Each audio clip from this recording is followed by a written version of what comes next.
What is up, guys? This is the Wrestling for Life Network. We are here to talk about TNA Rebellion. We got to talk about everything that's going down at TNA Rebellion. We're also going to touch on Joe Hendry and his big WrestleMania moment. We still got to talk about the NXT TNA partnership.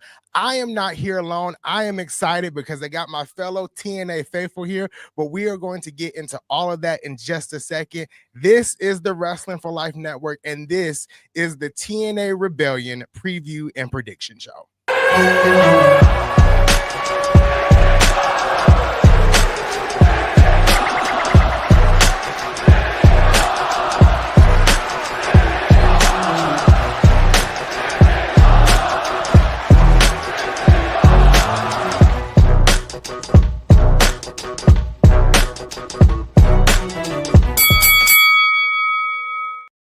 What is up, guys? Welcome back to the Wrestling for Life Network. And like I said, this is the TNA Rebellion preview and prediction show. Rebellion airs this coming Sunday at 8 on Triller TV on TNA Plus. We got a stacked card. We got multiple championships on the line. We got some NXT versus TNA matches headed all at Rebellion. I'm excited for it. I am not here alone. We got Nick, who was here with me when we did the Genesis preview and prediction show. So I'm going to let Nick introduce himself, plug his socials, but we are here for TNA Rebellion. What's up, everybody? If you guys don't know me, my name is Nick Taro 12. I am also a pro wrestling content creator, huge fan of TNA, like Anthony said, big WWE guy. I'm just a fan of pro wrestling all around. Anthony knows this. We talk about this all the time. We just go crazy.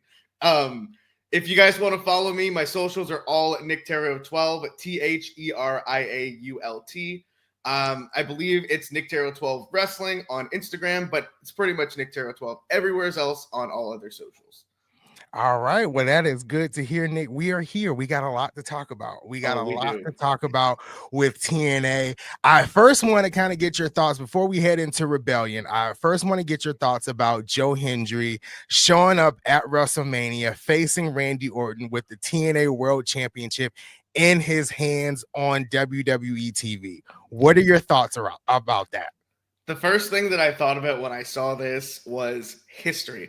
The first time ever a TNA World Champion has ever appeared on WWE WrestleMania. The first time ever that's happened. And it's the first time ever that anyone from TNA has ever shown up on a WWE PLE in the same year, with Joe Hendry appearing at the Rumble and at WrestleMania. And I will say, to the people saying that he got squashed, he did not get squashed. Did you hear that reaction? He got 4 minutes in the ring with Randy Orton. Orton handpicked Joe Hendry for this match, and he was insanely over. So he did not get squashed. Just because it was a short match doesn't mean that. And I was blown away because I really thought it was going to be like a Rusev or maybe Aleister Black.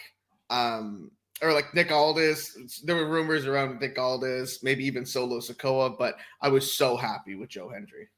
Yeah, and I've seen the swirlings on social media with saying Joe Hendry was buried. And if Joe Hendry was buried at WrestleMania, then I want to be buried just like that too. Because coming out with the TNA World Championship, facing Randy Orton, your first match, singles match on WWE television, main roster television, is Randy freaking Orton, one of the greatest to ever do it.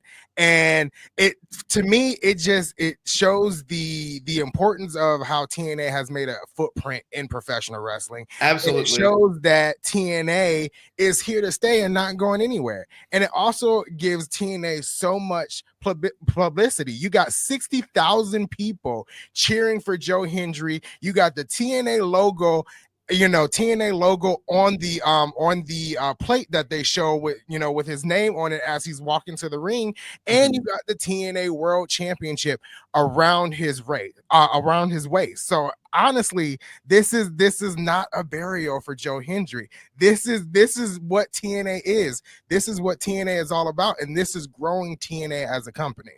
And it's just the start too, because like that pop was one of the biggest pops of the weekend, and everybody just throwing their arms around and everything. Like, tell me how he is buried after that. he's just going to get even more popular, and just I love it. I loved every single second of it. I saw him standing there. I'm like, is that Nick Aldis? That he did the turnaround. I'm like, No, it I was feel so you. cool. I feel you. We were obviously live here on the channel, and like as soon as I saw Joe Hendry, I lost my mind. The reaction videos out there, I started dancing to his theme song. I'm Yeah, just you go saying. like this. You're like, I mean, it's just crazy how well TNA has kind of grown over the past 2 years, changing from Impact, going back to TNA. And I mean, the 2024 as a whole, I mean, we had Jordan Gray show up at the Royal Rumble. Then we had Jordan Gray show up on NXT. Then we had Joe Hendry show up on NXT. In this year alone, we got Moose versus Obafemi for the NXT title. We got Fraxium versus the Hardys for the TNA tag team titles. I mean, this partnership is really flourishing. So I guess that brings us to the second point before we go into Rebellion, because I mentioned we were going to talk about the NXT TNA partnership. The last time we both talked on camera, we were saying that we were excited because Genesis was the start of the official contracted TNA NXT partnership. So how are you feeling a couple of months in about this partnership? I'm loving it. Like seeing NXT stars all over TNA tapings and everything like that is great. Like most recently, we're seeing Fatal Influence. We're seeing Ethan Page. I just love it.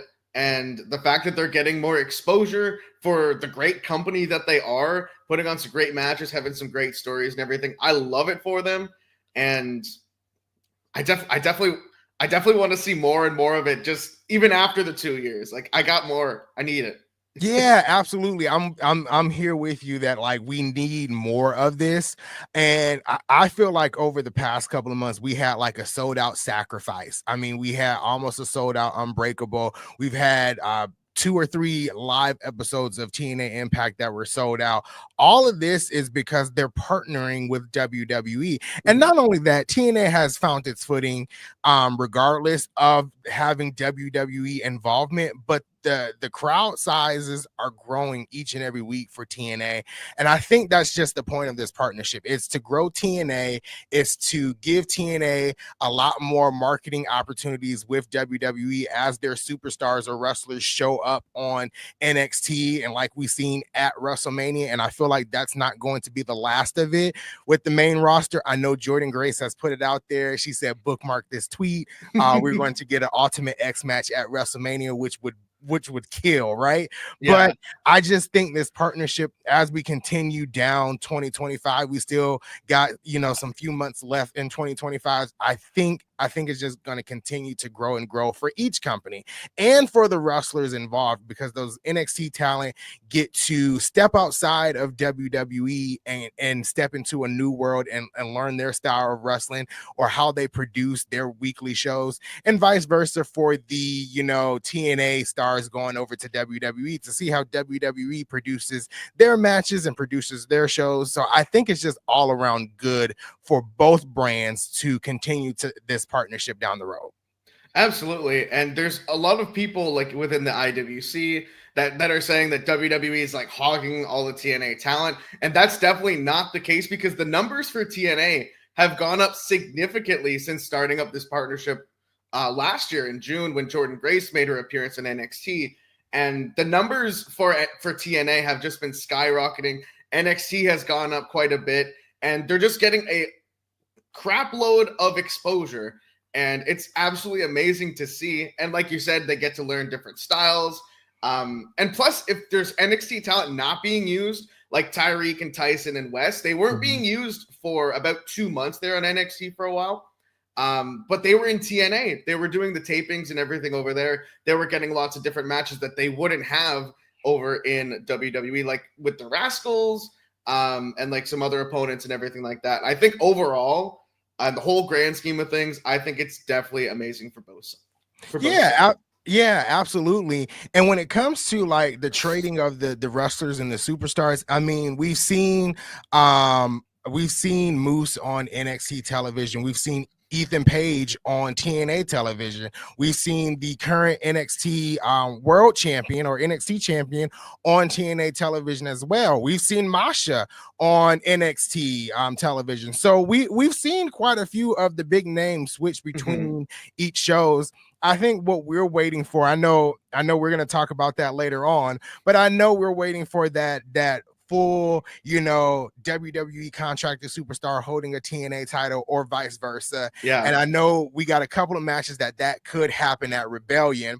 But last thing before we get into Rebellion, because I said we were going to talk about it, how did you feel about the Hardy compound that happened this Thursday? I thought it was great. I was watching along with you guys on the channel here, and I think that stuff is phenomenal. I'm a big fan of that cinematic type thing. I just absolutely loved it, and I hope that they continue to do that with every other feud moving forward, because it definitely adds a layer of the storyline that people don't see in other companies, and I think it's great.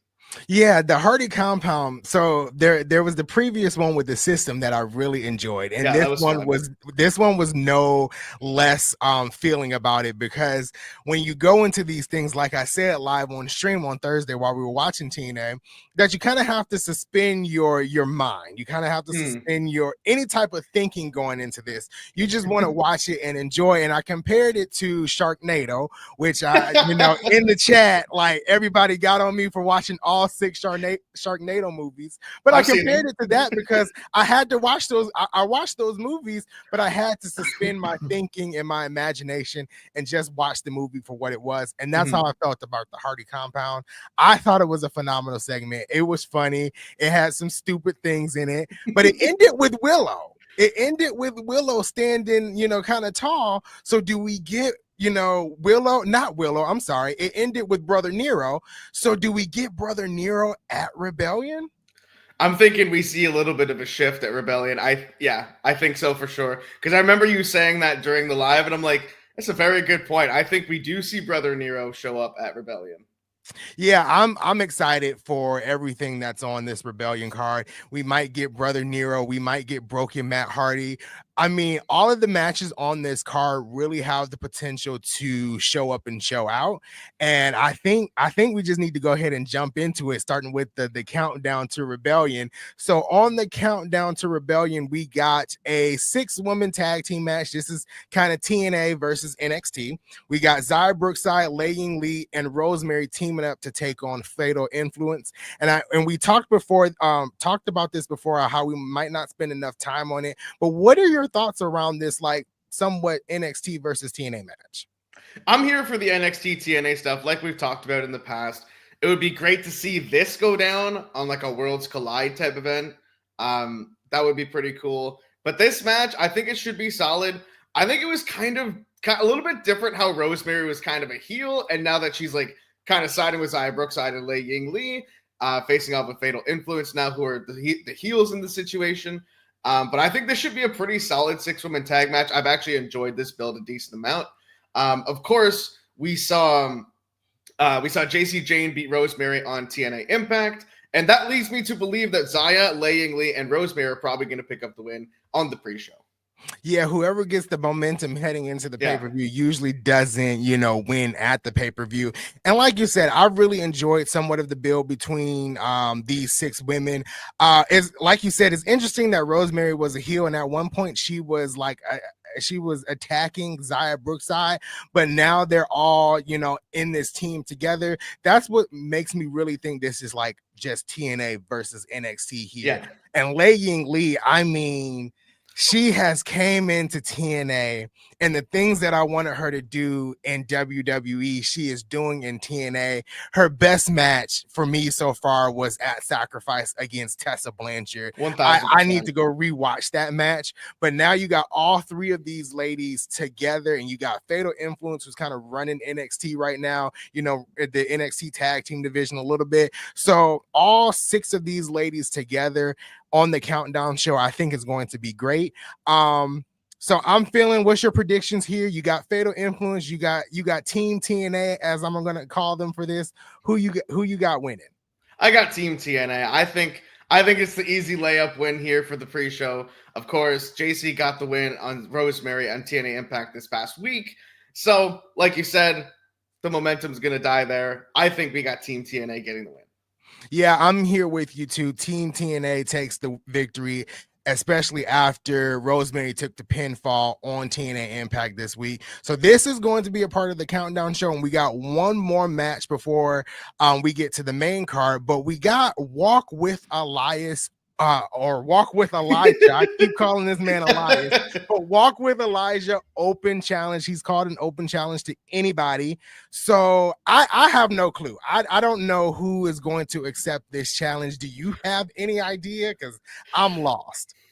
I've had a couple of thoughts, but then I realized that these guys were, in the Ultimate X match later in the night on the card. I really liked Big Nick's suggestion while on the show on Thursday. Trevor Lee would be a great option to have this match with Elijah. Be a great way to reintroduce him to the TNA crowd. Of course, he's got history in TNA. I think that'll be a phenomenal match, like to end the pre-show, to lead into the main card, get the people hyped, get the people wanting to buy the pay-per-view. And of course, a lot of people who are going to be watching from the WWE side, who are just starting to watch TNA, they know him as Cameron Grimes. So to see him, they'll be like, oh shit, this is a really good match against Elijah. Both guys former from WWE, so we're going to buy this pay-per-view. I think he's a great option for this open challenge. But other than that, there's open door. Literally could be anybody. Yeah, open door. Obviously, I feel like Trevor Lee is a good choice. I feel like Dijak is a good choice as well. Oh my god. Don't even tease me with that. Yeah, I could definitely see Dijak being one, and then it could be anybody from NXT as well. Yeah. I think I'm leaning heavy towards Trevor Lee because of his history with TNA, and because of his history with WWE as well. Like you're saying, if he shows up, and you got WWE fans watching TNA Rebellion, they'll know him as Cameron Grimes, and that's a way for them to get into TNA a little bit more. So Trevor Lee is a great choice. Like I said, Dijak, anybody from NXT honestly would be good. And then the recently released superstar, and I'm blanking on his name, but I think he goes by Bishop now.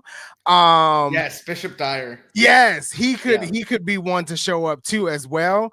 And I mean, it's a lot of choices, and one other option here is it could be just a brand new TNA signing, because there's rumors that there was some new TNA signings out there. There's three international signings that they have yet to talk about at all. So it really makes me think that could be someone big. Right. It could be somebody from New Japan. I mean, it could be really somebody big. And TNA is really, trying to stack the roster, and they have to. We got to stack the knockouts division. We got to put some people in that world title division as well. So, yeah, it could be a completely new signing. And, obviously, Trevor Lee would be a new signing. He'll be a re-signing if you want to say. Dijak would be a cool shout to sign with TNA as well. So all of the guys we've mentioned, all could be signing to TNA, just like Elijah did. We all thought he was going to AEW because he showed up in an AEW video package, and 2 weeks later, he's on the live episode of TNA. So it's like anything could happen. I totally forgot about that, because he was in that promo video with the Righteous, who are in Ring of Honor, and it's like, I thought he was supposed to go over there, but I was so happy to see him in TNA. Yeah, I think he's a great he's going to be a major player. Elijah's going to be a major player in TNA. Once he gets rolling, he's easily someone you can put in the World Championship picture. We got others that are on the card that need to be in the World Championship picture too. We'll get to that. But so final prediction, who you think is going to be the person to accept the open challenge? I think the person to accept the open challenge is going to be Trevor Lee, but You got me thinking on Dijak a little bit. I'm going to be thinking about that for the next day and a half.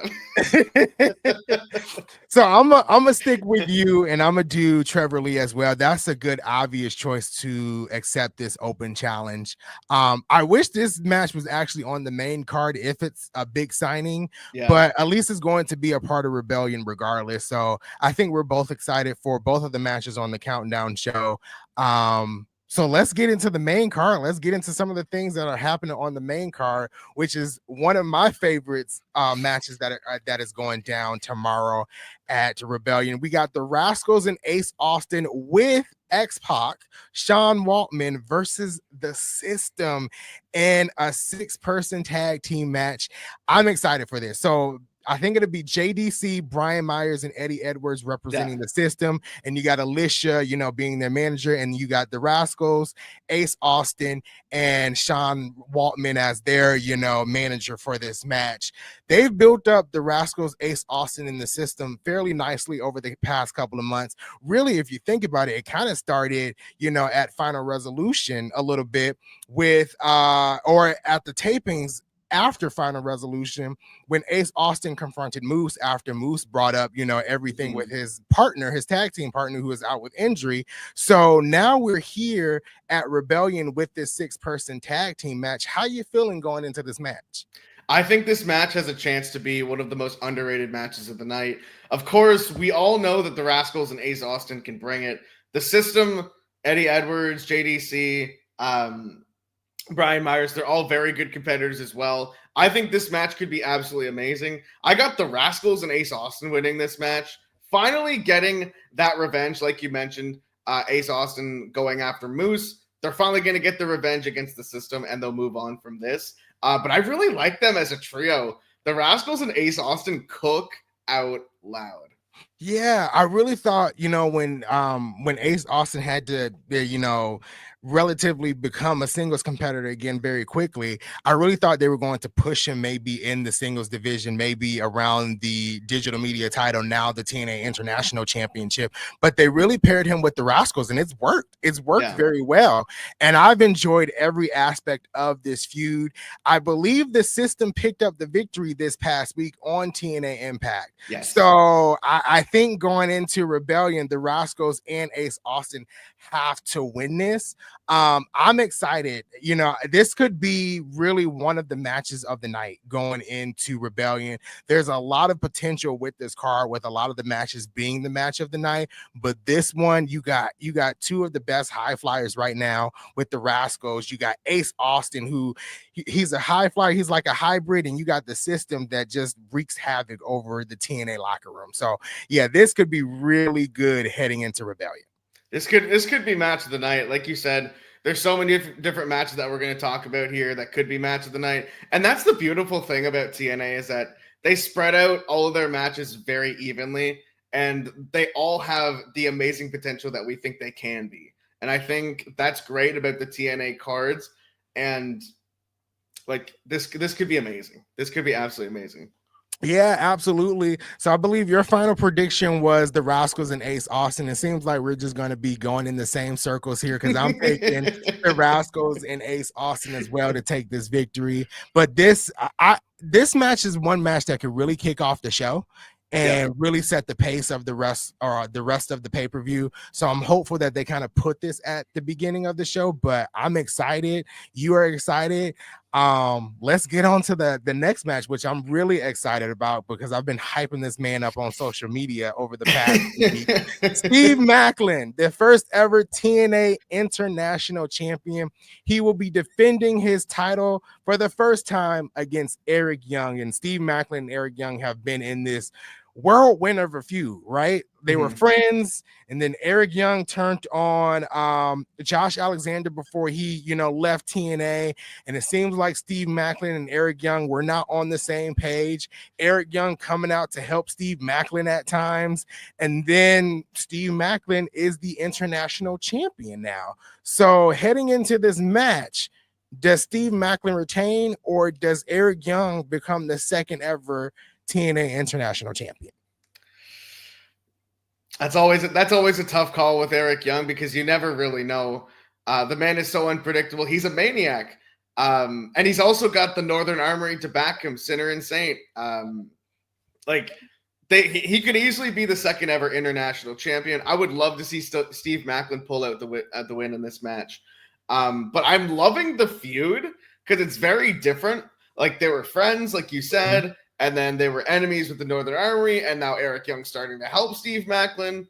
And it's a very nice story going into the first ever championship defense for the TNA International Championship. And that's something that I haven't seen a lot of people talk about online or anywheres for that matter, is the way that how this story intertwined with the championship match that we're getting on Sunday. And I got Steve. I can't bet against Steve right now. No, yeah, you're right, though, that nobody has talked about how the story has intertwined, because I didn't even really think they would get to Steve Macklin versus Eric Young. And then I realized they said whoever didn't take the pinfall in the triple threat match to determine the first ever champion would be the next challenger. And Eric Young did not take the pinfall. So we are here, and they've done this story very well, and it begs the question of how long, which I'm fearful, how long does Steve Macklin holds the international championship? I'm here that, he's going to retain tomorrow at Rebellion, but if they continue this feud with Eric Young, does he potentially lose it at Under Siege in May? Does he potentially lose it at Slammiversary? I mean, me personally want Steve Macklin to hold this title until Bound for Glory, but I don't know. I'm picking Steve Macklin to win, but do you think Steve Macklin should have a lasting reign as the first champion for the new international championship? I think he should. I really do think he should. Since his TNA Impact World Championship, it was like a month or like 28 days or something like that. I think he deserves to have a lengthy reign. He's been putting in a lot of work in TNA and just his wrestling career overall. He deserves something lengthy. I could say Slammiversary, he'd hold the championship until then, or maybe even Bound for Glory, like you'd said. But I definitely he's going to retain against Eric Young. He should have a beautiful lineup of different challengers. And he even said that he wants to face guys like McIntyre, Sheamus, Pete Dunne on social media. Those matches, I'd go crazy for. Right. But you know this. Yeah, absolutely. When I saw that yesterday with Steve Macklin, he wants to face Sheamus, Drew McIntyre, or Pete Dunne with that international championship on the line, like my mind went crazy, because you talk about Drew McIntyre, who's just a straight up powerhouse and a monster in the ring, and you got Steve Macklin, who I will never compare to Stone Cold Steve Austin, but he has that grit like Stone Cold Steve Austin in a way.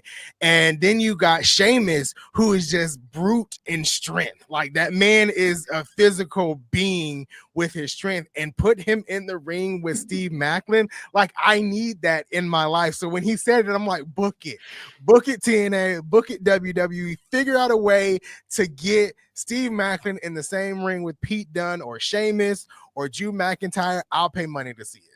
I would go absolutely ballistic for that. I mean, and the Pete Dunne thing too. Like, Pete Dunne is so good technically, and Steve Macklin is so hard hitting. They would mesh really well together too. And oh my God, so many possibilities with this partnership.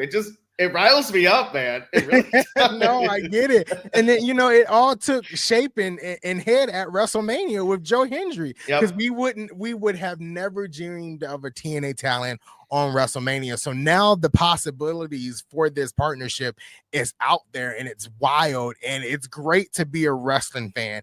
And what the hardest thing here is, like, the WWE fans just like not watching TNA, and I'm like, no, you gotta watch TNA, because you can see all of the magic that's happening with the NXT talent and see how much fun they are having in TNA.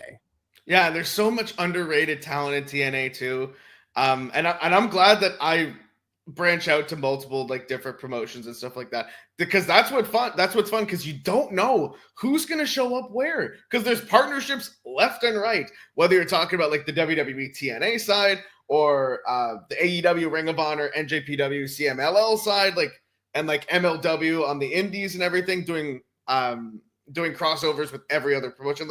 You don't know who's going to show up where, so it's so cool to me being able to see the TNA talent on WWE, And like you said, it's definitely not going to be the end. I could see Steve Macklin over on the WWE PLE at some point because he was Steve Cutler as part of the Forgotten Sons in WWE. So that he's got that relationship there. So like that's very much a possibility that if we see like a Sheamus open challenge, a Drew McIntyre open challenge, a Pete Dunne open challenge, something like that, sign me up. Exactly. Like I'm here for it. And we haven't, and that's one person yet that we've seen on WWE television as a TNA contracted talent, and that is freaking Steve Macklin. Steve Macklin walking into an episode of NXT with the blue, nice looking title, the TNA International Championship on his shoulders, calling out anybody that he wants to call out. I want to see it. Like it needs to happen. They're saving it for us. I'm sure they are. They are. I feel like they are saving it for us. So we can move on to the next match here. And I'm going to let you just fly with this match because I know you have a lot of thoughts. So all I'm going to do is introduce the competitors in this match. Ash and Heather by Elegance are defending the TNA Knockouts Tag Team Championships against Lash Legend and Jakara Jackson, Spitfire, and Chemical X, which is Gigi Dolan and Tatum Paxley. And like I said, I'm just going to let you spitball. So how you feeling? If you guys watch the TNA Genesis preview and prediction show, you know how I feel about this. I predicted Lash and Jakara against Heather and Ash by Elegance back 3-4 months ago. Oh, and we're finally going to get a little bit of a glimpse of it. I think that match ultimately takes place at Slammiversary between those two teams, not in a fatal four-way. But this match is going to cook like crazy because Spitfire, we know how we feel about Spitfire. Spitfire is absolutely insane. Yep. Chemical X, they put on a great match against Liv and Raquel on Tuesday on NXT. And then you got Lash and Jakara. I can't wait for that stare-off in the middle of that fatal four-way match. And this might be a hot take, but I could see another team taking the win in this one, and then Ash and Heather by Elegance going after the titles again at Slammiversary. But I'm so excited for this. I can't even. Oh. Yeah, this is a huge, fatal four-way tag team match. It's a big deal. It's a huge deal because you have the opportunity for one of the NXT teams to walk out with gold, right? Ash and Heather by Elegance kind of just won the titles, I believe, at Sacrifice. And the feud between these four teams have been excellent. We've seen matches with Jakara Jackson versus members of the of Spitfire. I believe we've seen Lash Legends against members of Spitfire as well. I don't know where Ash has been. I don't know if she's been on vacation, but Heather by Elegance has been kind of, holding the gold for the team here. And then you got, and I'm gonna call them the outcast. You got Chemical X, Tatum Paxley, and Gigi Dolan, who are kind of the outcasts in this fatal four-way match. And I mean, this is huge. This is huge, not just for the Knockouts tag team division, but this is huge for NXT because I personally believe that on Sunday, Lash Legend and Jakara Jackson walk out as TNA Knockouts World Tag Team Champions. That's kind of how I feel. I think this is the moment. I think this is the time for it. And I think as we head towards Slammiversary, that is when we can get Lash Legend and Jakara Jackson versus Ash and Heather by Elegance for those tag team titles, with Ash and Heather potentially winning them back. But I'm calling it. Rebellion, Lash Legend, and Jakara Jackson walk out as TNA Knockouts Tag Team Champions. You know what? I'm with you. I was gonna say that's a hot take, like for my prediction. But I'm so happy that you said that because I love Lash and Jakara. They're fantastic. The way I think this match is going to end, because there's 4 different teams, there's 2 TNA, there's 2 NXT. Ash and Heather don't need to be pinned in this match. If anything, they could have WWE contracted wrestlers win a TNA contracted championship, but you have Lash and Jakara pinning Chemical X for the TNA Knockouts Tag Team Championships. So you still have that protection over your TNA Knockouts Tag Teams. That is perfect, Nick. I wasn't even thinking like that. So yeah, you will protect Ash and Heather and Spitfire, with basically the WWE team taking the pinfall, with Lash and Lash Legend and Jakara taking the victory and the titles, and then showing up a week later, or like 5 days later, on the live episode of TNA Impact with the world, the tag team championships. So I'm with you, man. I'm with you. That is a great way to protect the TNA talent, by having the WWE team take the pinfall with the other WWE team getting the victory. I'm here for it. I think Sunday is the right time. I feel like we've said this a lot, though, in our conversations, that this is the right time for TNA to win WWE gold, or WWE to win TNA gold. But I feel like if you're going to kick it off, I feel like you can kick it off with the women. Like the women have really kicked this whole partnership off, if you think about it, in the beginning, with Jordan Gray showing up at the Royal Rumble, then showing up on NXT. I mean, so really, if you want to have that first significant title change between two companies, this could be the right moment. Rebellion is TNA's Big Four pay-per-view, so why don't we do something big at Rebellion and have Lash Legend and Jakara Jackson win the TNA Knockouts Tag Team Championships?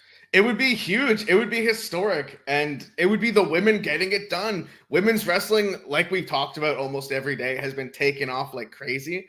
And like you said, TNA Rebellion is a Big Four pay-per-view, and we have the live episode of TNA Impact next Thursday. Yeah, like we could see them walking in with the tag team gold in TNA, Lash and Jakara with all their swag, all their drip, doing the metaphor entrance, doing the ooh. No, we could see it. We could see it. We could see Noam Dar coming with them too, with the Heritage Cup Championship. We could see Oro Mensah, the whole group coming down, and we could see that confrontation finally between Lash and Jakara and Team Elegance. Yeah, absolutely. And the crazy thing about it is, when it comes to like Lash and Jakara, I feel like they should have been, called up to the main roster by now. And I feel like they also could be tag team champions in WWE. And I feel like if WWE is not going to make that decision, I'm gonna need TNA to make that decision for them and put their gold on some WWE talent that is deserving. But yeah, we can see them on the live episode of TNA Impact. We can see them holding those titles on NXT this upcoming Tuesday. I'm here for it, man. I'm excited. I'm excited for this match. I mean, a lot of the matches could be best match of the night. This is just gonna be my favorite match of the night, because we got these tag teams in there fighting for gold with TNA and NXT. So it's a huge moment for both companies. This is my favorite match too. Yeah, I'm with you. This might not be the best match of the night, but it's definitely our favorites going in. So I'm excited for that.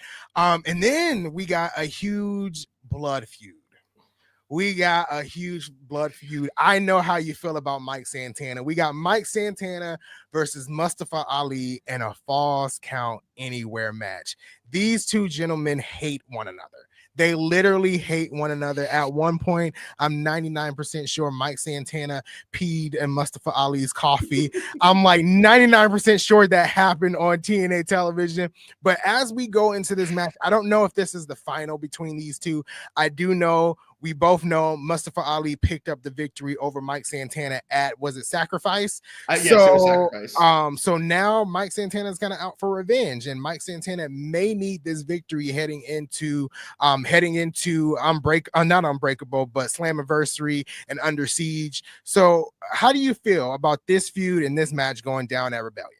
This feud it's been carrying TNA, and there are a lot of great feuds going on within the promotion, but this feud specifically, touching up on like personal feelings, deep things going on with Mike Santana, and the character and the charisma that Mustafa Ali has. It's been amazing to see. And this Falls Count Anywhere, like we talked about matches earlier, this could be one of the most underrated matches of the night. And yes, I think Mustafa Ali beats Mike Santana at Sacrifice, and I think they had another match like on TNA Impact, but I think it ended in disqualification or something like that, which is leading to this. This is gonna get bloody. It's gonna get brutal. It's gonna be chaotic. It's gonna be amazing. It's gonna be awesome. Yeah, absolutely. It's gonna be brutal between these two. There's so much, even though this is storyline, it feels like real animosity between Mustafa Mm, Ali and Mike Santana. Mustafa Ali has been, on Mike Santana's back about his history, with yeah. alcoholism and things of that sort. Even at one point when they had that backstage segment and he kind of took out Mike Santana laying the alcohol, right next to him. I mean, Mustafa Ali has been a complete menace in this feud. And what's really weird, or I should say more exciting about this, is Mustafa Ali's second run with TNA now as a signed TNA contracted talent has been way better than what he was doing last year as X Division champion. So now he's in this blood feud with Mike Santana, and both gentlemen have the opportunity to expand and potentially be in the world championship picture very soon. But I'm taking Mike Santana. I think Mike Santana needs this victory more over Mustafa Ali. Like you said, Mustafa Ali took the first victory, and I believe they did have that match on an episode of TNA Impact with it ending in disqualification. So Mike Santana takes this one, I feel. Yeah, I got Mike Santana taking this one too. And I do gotta say, with this whole story, like with the alcohol and everything like that, and like I've had my issues with that stuff in the past, and I see this story and I see that feud, and like you said, Mustafa Ali's been bringing a lot of animosity to this story, and that's the thing about pro wrestling. Good pro wrestling makes you feel, whether it's happy, sad, angry. I was super angry seeing all that like alcohol driven stuff in this storyline between Mustafa and Mike Santana, because like I said, I've had like some of those issues in the past. And that's what good pro wrestling does. It makes you feel in any sort of way. And this feud has just been money for me. Yeah. Wrestling is here to make us feel emotion, right? Mm-hmm. And but the biggest thing, I'm gonna touch on this really quickly, but the biggest thing that bothers me about non-pro wrestling fans is when they see us get emotional over professional Oh wrestling. my God. And it's like, do you not watch any other television where you get emotional when a character dies or a storyline doesn't end the way you want on like Law and Order or whatever show you may watch that has like strong storylines? This is how we take wrestling, just the same. It's just a weekly TV show, and we get so immersed in the emotions and in the wrestling and in the story that sometimes we get emotional over it. Yeah, and I get emotional over everything in pro wrestling. Like you know this better than anybody. But to those people, like if you're not a wrestling fan and if you don't want to get involved with it, that's totally fine. But leave us alone who do love it and don't like you don't got to be weird about it. Like this is the stuff that we love. Like we're not gonna go over to someone else and be like, oh, you like Game of Thrones, you got emotional about this, you're weird. Like like that's a different example, but like you know what I mean, like Yeah. it's all different things that show us emotion, and that shouldn't be like shamed or anything like that. Yeah, absolutely. I think it shouldn't be shamed or even at this point in time brought up, because I feel like WWE, TNA, AEW, whatever wrestling promotion you watch, like it draws out emotion, it draws out happiness, it draws out sadness, it draws out confusion. Like speaking of confusion, if you think about it, I was so confused when Jade Cargill ran out at Elimination Chamber and attacked Naomi, and I'm like, what are we doing? It was Bianca, like things of that sort. Standing on business. Exactly. Like that's the confusion that I was in for days after that. So we experienced so many ups and downs and ebbs and flows in wrestling that we just immerse ourselves in all of it. And that's what we choose to do. That's what we like to do. And we like to feel all of the emotions behind it. Absolutely, man. And that's the definition of this story between these two guys. Yeah, that's the definition, emotion behind both of these gentlemen. And I'm excited for this. I feel like out of all the matches going down, that this could be the match of the night. This legit could be the match of the night as we head into our next match, which is a huge one. We got the Ultimate X match for the TNA X Division champion. We got Vikingo in this. We got Leon Slater, Matt Cardona. Moose is obviously defending the title. We got Casey Navarro and Sydney Akeem all in this match, all for the X Division championship. And how we feeling? How we feeling about this match? I'm gonna give my prediction a little bit, after you talk, because I feel like it might be an unpopular opinion. But how you feeling about this Ultimate X match and the return of Ultimate X? I love Ultimate X. It's one of my favorite matches of all time. When TNA introduced that in the mid 2000s, I went crazy for it even as a little kid. I loved it. It's my favorite match type. And like you brought up earlier, the Jordan Grace saying that she wants to bring that match to WrestleMania. WWE, you need to do it. I need to see that like on a PLE somewheres. I think this match is going to be great. We, of course, have a bunch of different talents. We got Casey Navarro, Matt Cardona. We got Moose defending. Vikingo. You got Sydney Akeem. You got Leon Slater. A bunch of different styles. For my prediction, I'm going to go with Leon Slater for this match. I think it's finally his time. And I just have a really tough time seeing Moose just go up there and just climbing the ropes going after I got a really hard time seeing that. So I'm gonna go with Leon Slater for that. And that was, I guess that's where I was leading to, because I don't know if this is an unpopular opinion, but I feel like Leon Slater is winning the title.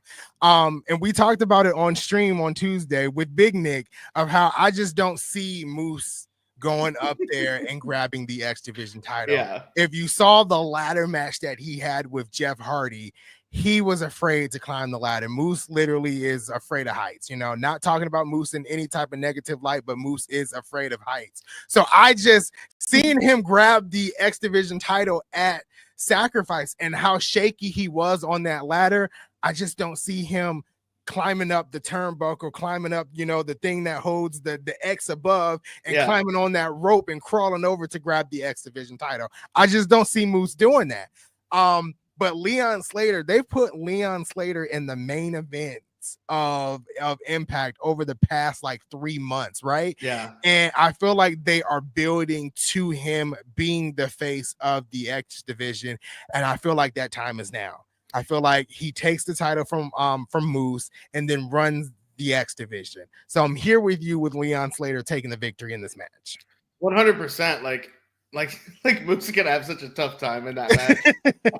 But Leon, like you said, Leon Slater has been in main events all over TNA Impact, and I think he could even main event some pay-per-views in TNA, like leading that, like down the line within the next year and everything as X Division champion. He's gonna carry that division. He's gonna make it amazing, and he's had a lot of issues with the system too, leading up since the fall. So like this is going to be his crowning moment. That's going to be the end of this storyline with Leon Slater becoming the new X Division champion over Moose. I think we probably get a Leon Slater Moose one-on-one singles match for the championship, probably at Under Siege. And that's gonna even further solidify Leon Slater as the next top dog in I almost said NXT, in TNA. And like he's gonna reach that status of importance within the company. Yeah, absolutely. I think Leon Slater is the future of the X Division, and they will, like you said, they will have a singles match. I feel like Moose and Leon Slater will have a singles match at Under Siege. Leon Slater can handle himself with the best of them in TNA. So I think Sunday they pull the trigger. They have Leon Slater win the X Division title, and then carry the X Division to the future and to whatever they do over the next couple of months. But briefly, while we are still on this Ultimate X match for the title, on Sunday, or actually on Saturday at WrestleMania, we had the announcement of AAA buying or WWE buying AAA. And what really was cool to see, we were on stream, for WrestleMania and for the pre-show, and I turned to the screen and I saw Vikingo, front and center at the pre-show of WrestleMania. And then they announced the acquisition, and then my mind went to, he's also a part of Rebellion, right?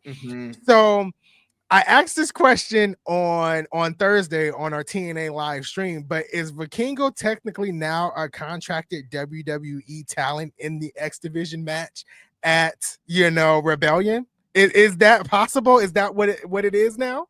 With AAA being acquired by WWE, he is employed under WWE, but under the contract of the AAA company. And you mentioned Vikingo. He's the forbidden door. He's the forbidden door in this entire situation because, like you said, he's AAA. I think that counts. I think him being with AAA now counts as being a WWE employee since they were bought out by WWE, and he could win this X Division Championship match too. Like him and Leon Slater are my top two picks. Leon Slater being number one. But Vikingo walking around with the X Division Championship, showing up on WWE television like he already has at WrestleMania night 1, or was that night 2? I get them all mixed up. Anyways, we just did WrestleMania as a whole. Yeah, like he can show up literally anywhere on WWE TV, AAA, or TNA with that championship. Exactly. And like if he wins it and holds it at least till June 7th when they have the Worlds Collide, NXT and AAA Worlds Collide pay-per-view, he could walk out because he's definitely going to be on that card. They had him front and center at WrestleMania. He could walk out as X Division champion. He's the man in AAA. From like some matches and stuff that I've seen in AAA recently. Vikingo's the king over there. 100%. Oh, so I'm excited. I just wanted to talk about that with you real quick, the AAA, acquisition, but I'm excited for the Ultimate X match. We both got Leon Slater becoming the new X Division champion at Rebellion. So now we're down to the last 3 matches of Rebellion, which they're building as a triple main event, I believe. We got the Hardys, defending the TNA World Tag Team Championships against Nick and Ryan Nemeth. And we had Nick turn on the Hardys. We had Nick turn on Matt Hardy, which has led to this feud. And before then, we kind of saw the division between Nick and Ryan, his brother, because Ryan was definitely the heel in this tag team. Mm-hmm. And then you had Nick still trying to play the face, and I guess it just got to him. He turned on Matt Hardy in that steel cage match. And now we got the Hardys. Now we got Nick Nemeth and Ryan Nemeth for the World Tag Team Championships tomorrow at Rebellion. How you feeling about this one? I'm loving the build-up for this match. This has been going for a while. I think both the Hardys and the Nemeth brothers are going to deliver. And I really want to, like you mentioned, Brother Nero, I really want to see Broken Matt Hardy and Brother Nero show up for this match and face Nick and Ryan Nemeth, get their revenge after Nick Nemeth turned on them. I believe that was Sacrifice. I think it was Sacrifice. Yeah, that'd be pretty cool to see. The presentation for them should be amazing. The triple main event and everything. But I've really enjoyed the build. Like we talked about the Hardy compound already. That was an amazing segment build up to this match. Yeah, a lot of different things going on with that, but I loved it. And it got me really excited for this TNA World Tag Team Championship. Yeah, I'm definitely excited for this match. The build has been phenomenal between these two teams. I'm in a state of confusion of who I want to win because I've heard the rumors of the Hardys doing some big stuff with WWE over the summer. Do they do that big stuff with WWE with the TNA Tag Team Championships? That's the question. I think they should. Do you give it to Nick and Ryan Nemeth, to hold the tag team division down while they potentially could be away for a few months in TNA? I believe they should personally hold those tag team titles while they're in WWE, but how you feeling? I agree with you 100%. If the Hardys are planning on doing some stuff in the summer for WWE, like I have seen on like a couple of, accounts or whatever, like people talking about it and everything like that. Excuse me. I think that would be perfect for the WWE TNA partnership. Mm-hmm. Have the Hardys walking around WWE with the tag team gold from TNA. I think that'd be great promotion for the company. I get a lot of different exposure. People be like, oh my God, the Hardys are tag team champions. Where? In TNA. And then they start watching TNA. So I think that's absolutely perfect. So I think they need to hold on here. Yeah, I feel like they need to hold on here, and if it's a place where they do lose those tag team titles, I feel like it will be at Slammiversary. So they need to hold on these titles a little bit longer.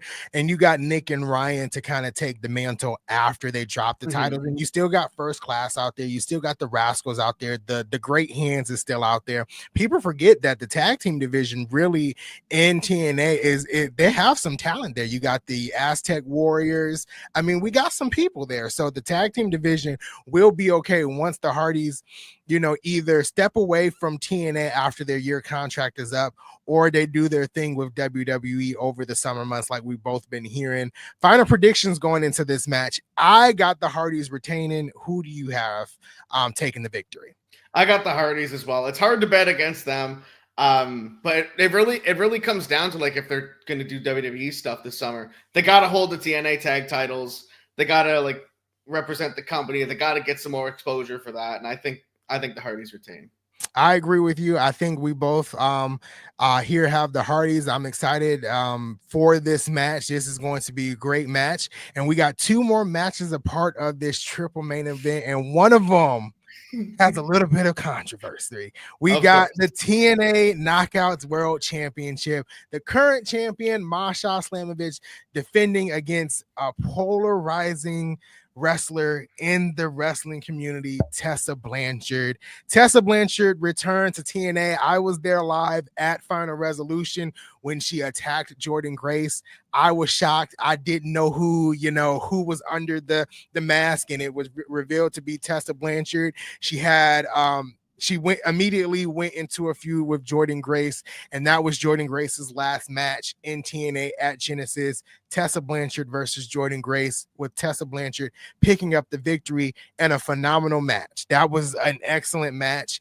And then Tessa Blanchard moved on to facing Lei Ying Lee at Sacrifice, and that was like, we talked about it earlier, how this was Lei Ying Lee's coming out party in the wrestling world. She's so she good. showed up and showed out against Tessa Blanchard.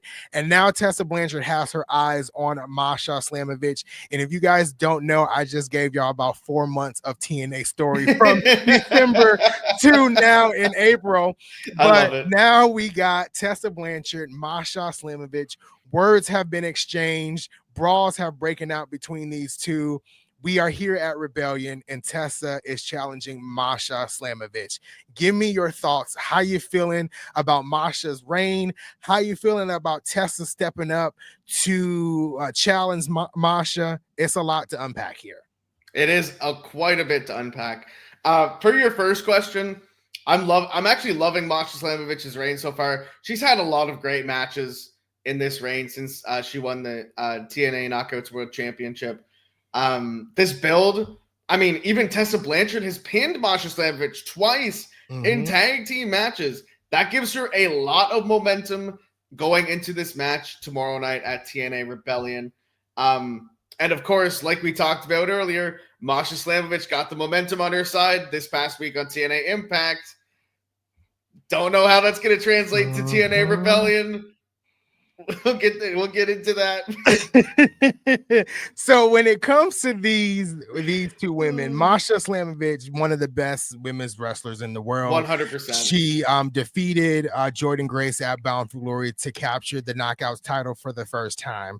Tessa Blanchard was in TNA at that time. It was Impact Wrestling for a number of years.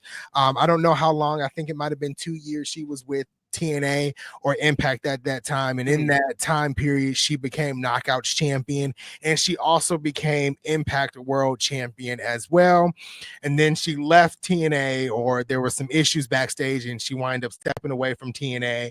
And then more issues came out later down the line with some of the things that were said to other fellow wrestlers. And Tessa Blanchard returned to a lot of controversy. A lot of people don't like that Tessa Blanchard is in TNA wrestling. And I feel like when it comes to this match, there's either going to be a massive sigh of relief if Masha Slamovich retains, or a massive uproar if Tessa Blanchard becomes the face of the Knockouts division. And here on the channel, we kind of stay away from the controversy, and we're going to do our best to stay away from that here. But how do you feel about Tessa Blanchard potentially taking the Knockouts title and having it her being the face of the Knockouts division? Controversy aside, I can separate the wrestler from their in-ring work, opposed to like their personal lives, whatever, outside the ring. Personally, Tessa Blanchard is a perfect example for a TNA Knockouts World Championship run. She's a phenomenal talent, and she's still only like 27 or 28 or something like that. Yeah, she's phenomenal. She's got the look. She's got the character work. She's great at promos and everything.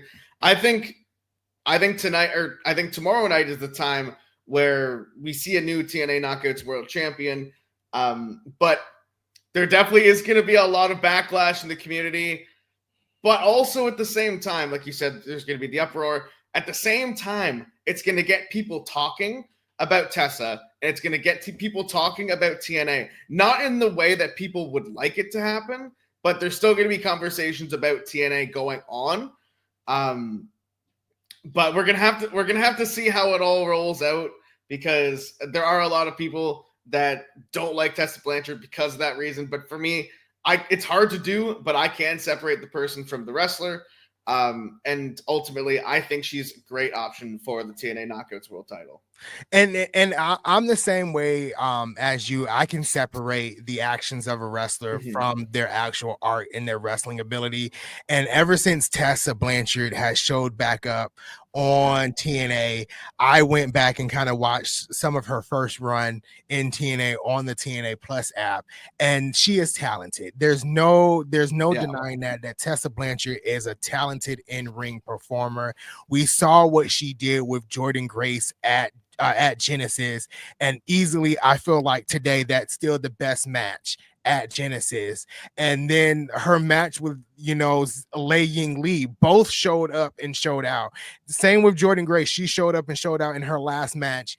But she's a top tier talent in the Knockouts division, and for the division sense, it's Tessa Blanchard. I feel like Tessa Blanchard as Knockouts World Champion, is the right call. Masha Slamovich has been running the division since October. She ran through Jordynne Grace. She ran through Tasha Steele. She ran through Rosemary. She ran through Cora Jade. She's had her fair share of challengers. This is her biggest match of her reign, is Masha Slamovich, is Tessa Blanchard. And I know this is unpopular. But Tessa Blanchard is walking out of Rebellion as TNA Knockouts World Champion. I got Tessa Blanchard walking out as champion as well. Like you said, she's a phenomenal talent, and she's got it all in the wrestling ring. Back in the day, like I used to watch like the her Impact World Championship reign and her matches with Sami Callihan. They were great, and it was amazing to see that happen within the world of professional wrestling, specifically women's wrestling. I thought it was fantastic. But yeah, I got Tessa Blanchard winning on Sunday, and I also think ultimately with how much people hate Tessa Blanchard personally, ring stuff aside, I think this is gonna be the perfect chance to build up the next underdog in TNA wrestling. Oh, absolutely. You can use any of the women to really be that underdog story. You can have Zaya Brookside be one. You can have Lei Ying Lee be one. Even Rosemary, Rosemary standing up to the TNA Knockouts World Champion. There's a lot of possibilities coming out of Rebellion of how you can build the next challenger who's going to eventually dethrone Tessa Blanchard if she wins on Sunday.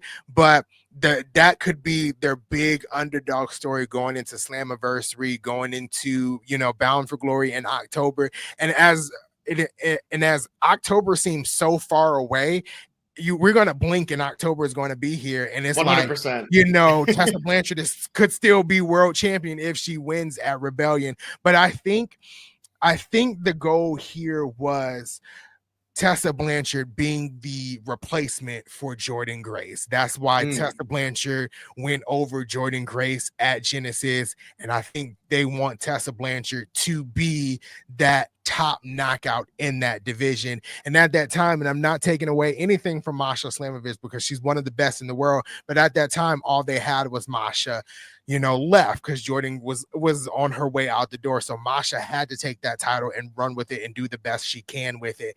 And they had to bring in Tessa, another top women, wrestler out there, to bring into the fold to help this division.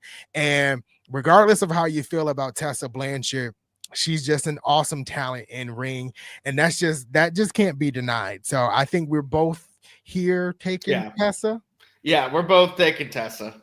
Yeah, so Tessa walks out of Rebellion as our new TNA Knockouts World Champion with Twitter ablaze come Sunday evening, because I know they're going to have a fit. But we are at the main event of the triple main event. We have the TNA World Championship on the line. Joe Hendry will be defending against Ethan Page and Frankie Kazarian. And a little bit of backstory here when it comes to Frankie Kazarian. Frankie Kazarian won the Call Your Shot Gauntlet match at Bound for Glory. When in that match, you get to choose any championship on the roster that you want to challenge for, anytime, anywhere, any place, just like the Money in the Bank match in TNA. And Frankie Kazarian is calling his shot now at Rebellion against Joe Hendry, but he didn't think there was going to be a third competitor, and that's Ethan Page. And Ethan Page and Joe Hendry have had history in NXT over the NXT Championship. All three of these gentlemen now are in this TNA World Championship match at Rebellion. What are we thinking here, Nick? Do you have Joe Hendry retaining, or do we get a brand new champion at Rebellion? I got Joe Hendry retaining. I think if TNA wants to keep building the company as they have been over the past year or so, especially with the WWE partnership and everything, they need to keep the championship on Joe Hendry at least until Slammiversary or Bound for Glory. That's as far as I think Joe Hendry's run would go, because I believe his contract is up at the end of this year. But keep the championship on Hendry. He's incredibly over. I think they need to keep it on him. Build some more stories, build some other wrestlers going on in the world title picture. A Joe Hendry Mustafa Ali match would be great. A Joe Hendry Mike Santana match would be great. But with this story between these two, Frankie Kazarian has been linked to Joe Hendry for quite some time now. Dating back to, I believe, around Rebellion last year. Yeah. So Kazarian's been involved since then, especially winning the Call Your Shot Gauntlet. And then we got Ethan Page, who defended the NXT Championship against Joe Hendry, looking to get some TNA World Championship gold against Joe Hendry, because he did beat him back at No Mercy in September last year, and he thinks he can do it again. But he can't do it again this time. Joe Hendry's going to walk out the champion. Yeah, Joe Hendry is on a different path. He's here. Joe Hendry is over with everyone in the wrestling world. And it's crazy that out of these three men, here in this triple threat match, only one of them has been at WrestleMania, and that's Joe Hendry, which is crazy. And so we're here at Rebellion, and Ethan Page and Joe Hendry have thick history. Frankie Kazarian and Joe Hendry have thick history. And honestly, I wanted Frankie Kazarian to call his shot the same night at Bound for Glory and kind of rip Joe Hendry's heart out, and then Joe Hendry wins the title at Genesis, right? That did not happen, but we're here now, and Frankie Kazarian does have the opportunity to take the title away from Joe Hendry at Rebellion. But I'm with you. I feel like we need to keep the title on Joe Hendry. He's over everywhere. He's over in WWE. He's over in TNA. He's over in social media. All of the wrestling fans love Joe Hendry, love his theme song, love what he can do in the ring. And I think Joe Hendry retains at Rebellion. I had to do that real quick. no, I get it. So with the entirety of the card basically talked about, we talked about every match going into Rebellion. What do you think is going to be the sleeper match and we already know what your favorite match is, because my favorite match is both of our favorite matches. But what do you think is going to be the sleeper match, and what do you think is going to be the best match of the night? Sleeper match, Masha and Tessa, 100%. Favorite match, of course, you mentioned it, the 4-way TNA Knockouts World Championship match. It's gonna be so awesome. And Mike Santana and Mustafa Ali, I think that's gonna be the best one. Yeah, so much animosity, so much personal things going on in that feud.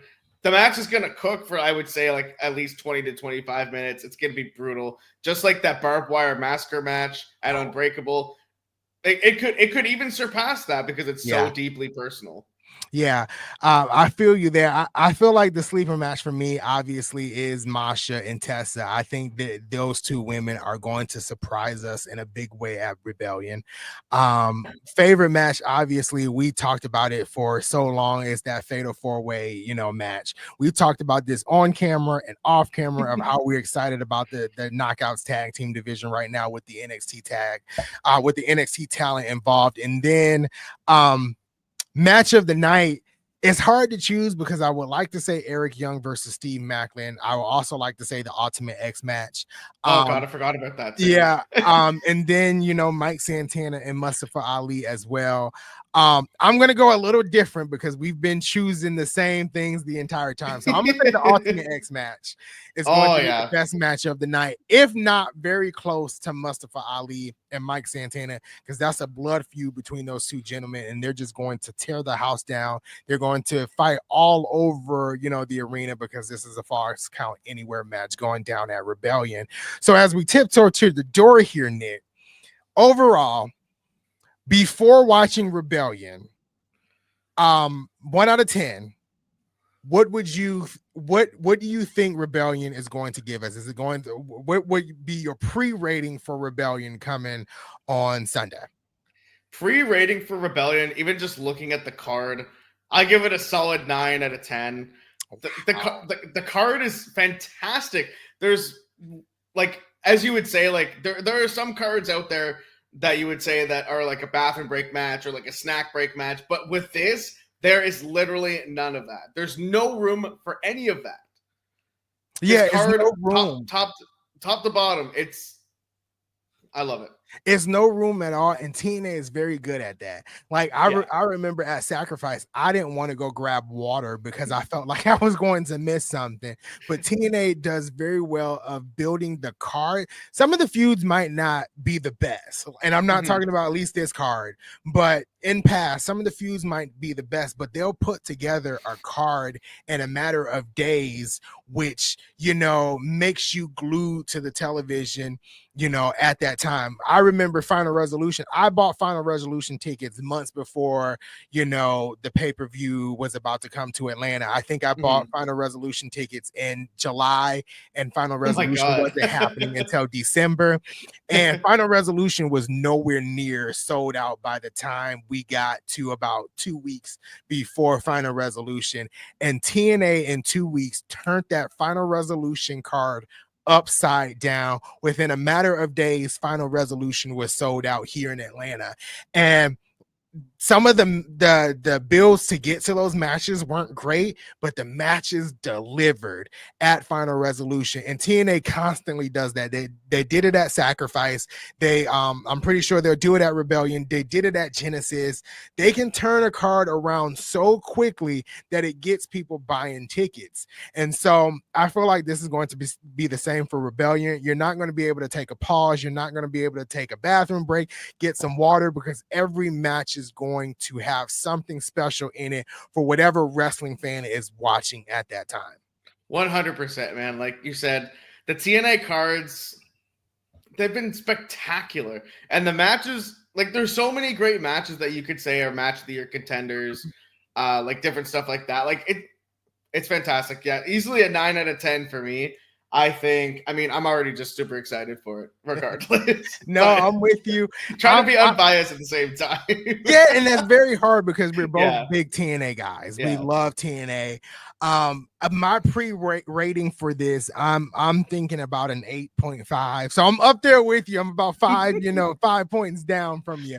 But I'm thinking about an 8.5 for this. I'm thinking like even at Unbreakable, how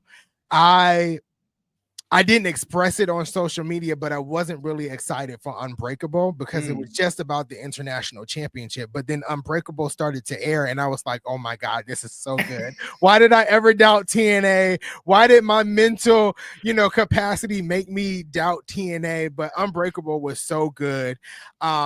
And so I expect the same thing every time that I go into a TNA pay-per-view or a monthly special, that they're going to deliver. And they might not top their last pay-per-view, but you're still going to walk out of a TNA pay-per-view and be like, that was a dang good show. Absolutely, man. 100%. And I felt the exact same way about Unbreakable too. And I'm pretty sure we talked about this in Twitter DMs and everything. But like Unbreakable, really the only thing I was looking forward to was that championship tournament and the final. But everything on that card delivered, especially the barbed wire massacre, like I mentioned earlier. That was the craziest match I'd ever seen in my pro wrestling fandom, in my existence. Like, that was ridiculous. I watch that at least once a week now. No, I feel you. That match was brutal. That match had me on the edge of my seat. I was like, oh my God, these two really want to hurt each other. Like, they really want to. And I feel like today I need to just go back and rewatch that match because it was brutal. But I mean, I feel you. Unbreakable, like it had build, but it was like, I don't know how I feel about this, but it's a TNA event and I'm not going to miss it. And they delivered, I gave it an 8 because I thought it was great. But as we tiptoe to the door, I got one last question for you. As we head out here, TNA has really taken over the game in 2025. But there's been this rumor amongst the wrestling fans about WWE potentially buying TNA. And I hate talking about this question because I would defend TNA to the death. But I wanted to ask you, do you think that's even in the cards at the moment of WWE potentially buying TNA wrestling? I'd be lying if I said I didn't think it would be in the cards, because I think it could absolutely be there. But do I think it's going to happen? No, I don't think it's going to happen. I think TNA needs to remain as its own entity. TNA is big enough to stay as its own company and promotion, whereas AAA is a smaller company. So it makes sense because they were like going in debt and stuff like that. They needed to sell to WWE.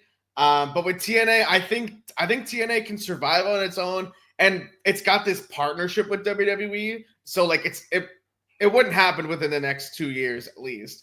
But I, like you said, I would defend it to the death too, because I am that much of a TNA fan and have been since 2005, and I don't want to see that happen because I don't think it needs to happen. TNA is great as its own property, and like if they want to continue having the partnership with WWE and different companies, that's totally fine with me. I love that.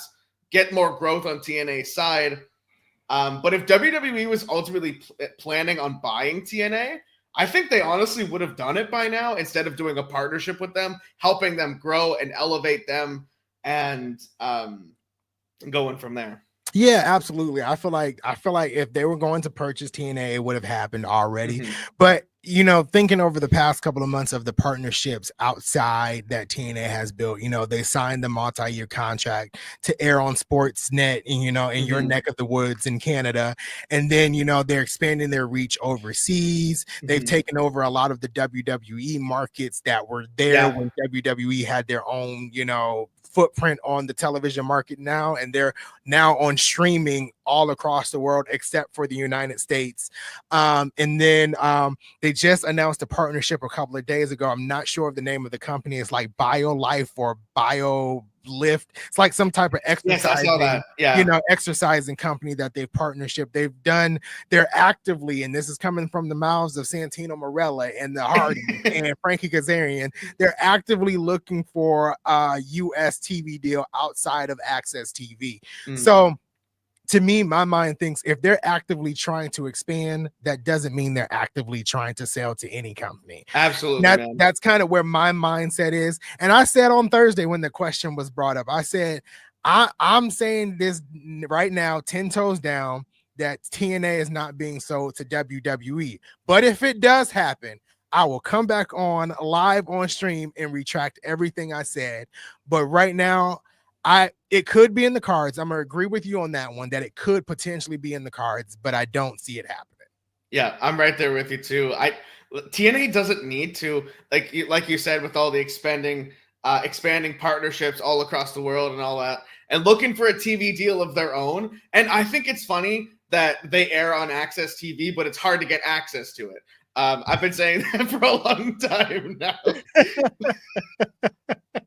But I'm hopeful that they could get on USA. If they got on USA Network, that would be a huge deal for TNA. And I think maybe that's where they're going to go once SmackDown leaves USA, ultimately. Yeah. Or maybe they go to Fox or something like that. Sky's the limit. Yeah, the sky's the limit with TNA and them trying to find their footing here in the United States. You got USA Network. They could show up on Paramount Network. It used to be, I believe, Spike TV, which they were a part of years ago. Oh yeah, but right. Yeah, they really can. Once they find their footing in a TV deal, I think there'll be a lot more eyes on the company, and I think they'll just continue to grow and continue to flourish. And I think it's best for TNA to be its own entity right now and not be, acquired by WWE. 100%. And like we talked about, like the growing of the company, like I've actually been able to get a couple of my friends like within the community and like outside of the community, like in my personal life, I've gotten a couple extra people to watch TNA and they like it so far. And they said it's different from WWE in a good way. So that keeps me hopeful that TNA will stay its own thing. Yeah, absolutely. And I've got some friends in the community that I actually got to watch TNA, and I've gotten publicly thank you for it, which was fun. I was like, wait a minute, I talked about it that much that you decided to watch it. But yeah, I've got some people in the community to kind of watch it. I got one of my close friends to at least watch Sacrifice with me, and he actually enjoyed it. So I'm not sure if I can get him into the weekly shows just yet, but TNA is growing. We getting our friends involved. We getting our family members involved. And I just love to see TNA being in the position that they are right now as a company. And they're killing it.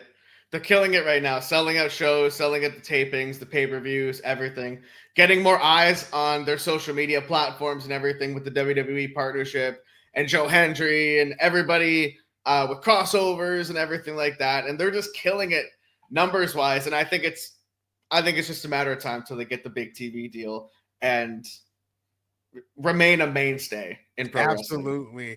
Absolutely. TNA is here to stay. TNA is not going anywhere. TNA is not dead. Nick is wearing his TNA shirt. I didn't wear mine, but that is the end of our preview and prediction show for TNA Rebellion tomorrow. We will be live here on the channel tomorrow, giving our reactions to TNA Rebellion and all the craziness going down on TNA Rebellion tomorrow night. Any final thoughts, Nick, before we head to the door? This is your time to plug your socials again and give your final thoughts about anything that's happening in the professional wrestling space. Just professional wrestling is on fire, whether you like something or you don't like something. Like within any company, business is booming regardless. It's great to be a professional wrestling fan. I'm loving life. And Anthony knows this. We talk about this all the time. We addicted. Yes, absolutely. So again, ladies and gentlemen, this is the end of our our TNA review and preview for Rebellion. We will be back on the channel tomorrow for TNA Rebellion. We'll be back for Monday Night Raw. NXT, the week continues on and on. Special thank you to Nick for showing up again for me today for Genesis. We are going to continue to do this as long as we can, do these preview and prediction shows for the big TNA shows coming up. And I love having you here. So one last time, go ahead and plug your socials so everybody can follow you and see your great content everywhere. I appreciate you having me on, man. This is absolutely spectacular because you know how much I love TNA. I love to be able to have someone to talk about this stuff with. You guys can follow me on Twitch, TikTok, Twitter at NickTero12. Same with YouTube as well. I'm going to be getting that grind going soon. Just had a bunch going on, but we're going to get that grind set up. And you guys can also follow me on Instagram at NickTero12 Wrestling. All right, guys. Well, thank you for joining us today for the TNA Rebellion preview and prediction show, and we will see you in the next one.